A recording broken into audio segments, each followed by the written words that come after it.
Did you just make fun of a 17-year-old child? I kind of find it interesting as time goes on and conservatives continue to say the quiet part loud.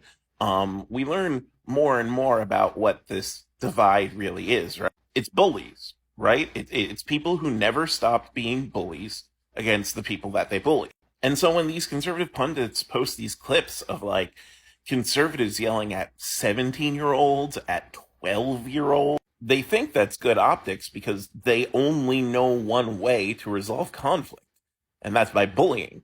And so they're attempting to bully these kids. But when the rest of America sees that, they see someone who is deeply developmentally stunted. They see someone who hasn't grown up, and they start thinking maybe we shouldn't give power to people who aren't grown up, who aren't emotionally developed. And I mean, we've seen this before, right? Like, remember when that TikTok video was going around of that woman who was like, all the problem is all the nerds. We have to take back stuff from the nerds. Like, yeah, that's the quiet part out loud. These are just the same schoolyard bullies who are trying to do harm to anyone who's different from them, but older and with political power. They're posting these clips of like bullying 12-year-olds and 17-year-olds because bullying is the only thing they know how to do. And to a certain degree, it makes sense, right? Like your years, your formative years are like a fourth of your life. So if for a fourth of your life, you got through life by bullying other people and never learned otherwise,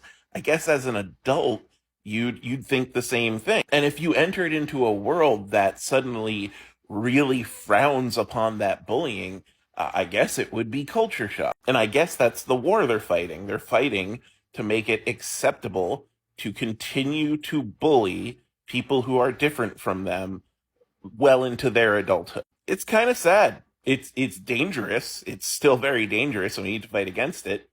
But it's also kind of sad.